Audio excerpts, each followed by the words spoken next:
All right, y'all, I'm checking all of the things off of my list here as the holiday slowly approaches. I have a couple of extra gifts to get for some of my loved ones. So we're gonna head up into the vicinity of where the thrift store is. I'm gonna pop in, see if I can find anything worth reselling. And of course, if I am lucky enough, I'm gonna share that with you as well. And we're gonna celebrate the holiday very soon. So let's get shopping. All right, let's start it off in the plush area. This is a Yo Gabba Gabba Broby plush from 2013. It glows in the dark, it makes sounds, it works perfect. It'll probably get me around $20 to $25, but DJ Lance Rock, the MC of the show, his real name is Lance Robertson. He's a Los Angeles-based musician and DJ. He's still really active and does appearances for Yo Gabba Gabba. He is an interesting character, someone I really like and respect because he does a lot of volunteer work with Habitat for Humanity and Make-A-Wish in particular, a organization that is near and dear to my heart as well. But Yo Gabba Gabba is kind of a fun show. Like, it was neat for adults too, for me to watch. If some of you might remember this, Mark Mothersbaugh from the band Devo, who was born in Akron, Ohio, actually. Shout out to Akron if anybody's watching from there. But he was a member of the show, did a lot of artwork on it. It's just a really interesting show with really good music. So, yeah.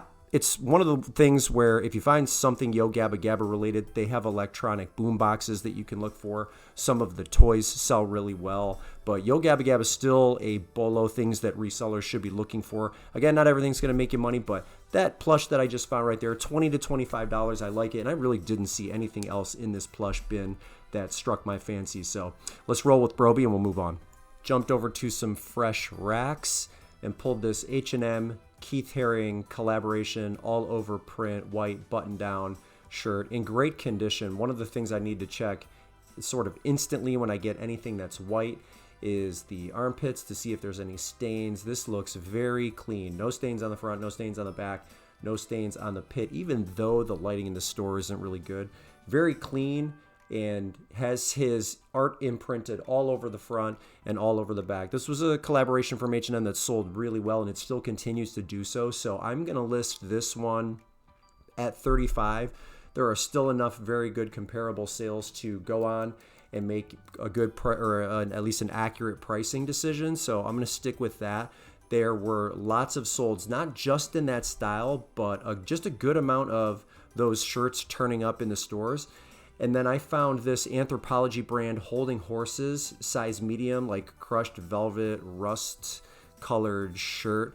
This was just a lucky find because I don't know a ton about those Anthropology brands, but I did see a large sell for $40, and then a medium had sold for $50. So price-wise, I'll probably land in the middle, and two great finds right off that rack. I'm going to do something unpopular and leave this Waterford crystal teardrop ornament behind. It's marked 1994, which narrows the buying pool, and the comparables that I had seen before the one I'm about to show you on the screen were in the $15 range. So at $5, it was sort of a waste of my time, even though it probably would have sold. But then a sold comparable popped up recently for $22 or $23 with $9 shipping. Now, if I had seen that comparable, I may have thought twice about it and brought it home. But just based on seeing $15, $16, $15. I think I even saw a $12 comp for it. I just left it behind. I feel like it's too close to crunch time before the buying frenzy for holiday items starts to slow a little bit. And if we're going to talk about finding $20 items in the thrift store, I feel like there are plenty of them. So Waterford, by and large, usually a good pickup. Still plenty of collectors. But again, in my brain, it was like, it's marked 1994.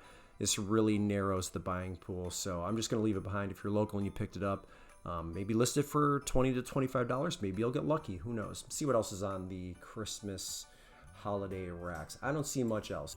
So I'm going to move over into the electronics section, and I found a sporting good. This is a bike fork adapter from Yakima. On one hand, I say I love going through these bins and kind of digging and finding these small little diamonds, if you will, because I think this is going to sell for $30 and it'll cost me $6. But the reality is, even though the shopping part of the job is fun, these are the areas of the store that feel most like a job, where you're just going through the motions. All of the stuff that you find is boring, like this remote. It didn't have any value, so I left it behind. But this is the biggest chore, going through this stuff, because it just isn't exciting.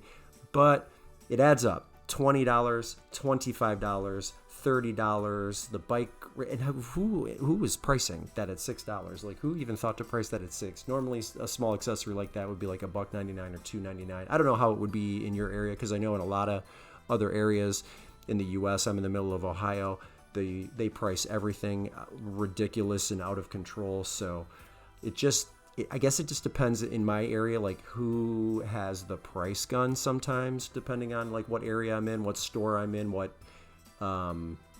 whether it's a Goodwill or it's an Ohio Thrift or it's a Volunteers of America. I guess it just depends. But $6, 30, that digging through these areas here is the part of the job to me that feels most like a job. As for this item, I'm still stumped. It's a rubber hand from Wendy's. Wendy's is headquartered here in Columbus, Ohio, and every now and then some of their promotional items will slip through and make it to the thrift stores. I've sold some of they have like this stack of burger coasters. It's like the bun, a piece of cheese, and meat, and their coasters. I've sold a few of those sets before, but this thing I'm assuming is promotional. I have no idea what it is. Wendy's rubber hand, Google Lens, nothing was helping me. There's no way I could pass it up though. I don't know if it's even supposed to hold on to something because it doesn't lean correctly, so I think it's supposed to stand up. I'm not really sure what to do with it. It was too interesting to leave behind. It's going to cost me $5. Feel free to do some research on your end. Maybe you'll catch something that I don't, but yeah, I was not getting any help regarding any of the research that I was doing. So it's kind of one of those items where if I can't figure it out, it will just sit and collect dust. I don't keep a huge death pile, but I do have some items on hand, and I drag my feet on things that like need batteries and stuff that needs to be tested sometimes. So there's a good chance if I don't figure it out, that item will just sit. But it was very strange, very different, very unique, and it is now in my possession. Now I end up leaving this behind, and maybe I'm using the wrong keywords. I was using vintage spool cabinet, like a sewing cabinet for your threads and whatnot. Locks properly, looks like it was in good condition, just a little bit dusty. But in my opinion, there were way too many listed than there were sold. But that was only using vintage spool sewing cabinet. Maybe there are other, and maybe it's antique. Maybe it's older than 20, 30 years. I don't know. I left it behind because this is not something that is in my wheelhouse. And really just too many listed for me to pull the trigger. Now, I've mentioned this before in a previous video. Carhartt seems to be hotter in 2024 than it was in 2023. I see the prices for resellers. We're getting a higher price in 24 than we were in 23 for a lot of their items across the board.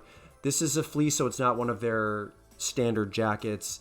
Relaxed fit. It's a size XL. It's clean. I had to, give it a little wipe down, some tape and whatnot, because it's just there's a little bit of fuzzy all over it. But size XL. The style is a style that sells, and I think that I can get $35 for it. I feel like they retailed between $60 and $70.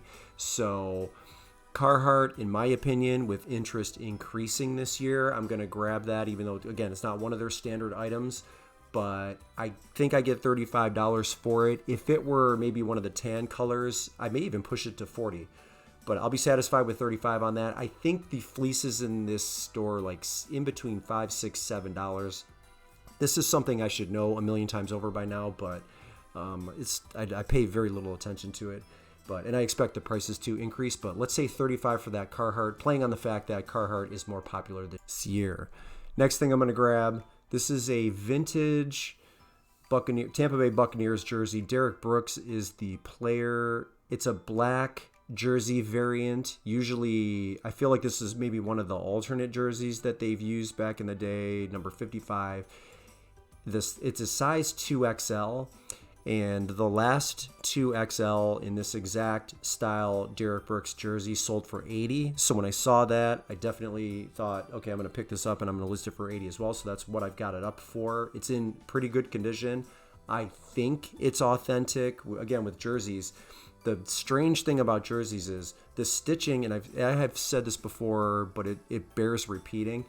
you can have really poor stitching on a jersey and it's still authentic. I don't know how to explain that, and that is across the board, whether it's Reebok or whether it's Nike or whether it's Champion, whoever's doing the jerseys. It just seems like just because the stitching looks off does not mean that it is inauthentic, and maybe vice versa. So I think based on the comp that I looked at and the jersey that I was looking at there in person, that it is real. So I'm going to put it up for $80. Tampa Bay doesn't usually wear that color, so hopefully that stands out. Hopefully the size stands out, and where there's one buyer, there's going to be two. So it sells for $80 eventually, and I think it's only good. I think it was marked regular price. So let's say $5 is their t-shirt price. Let's go with that.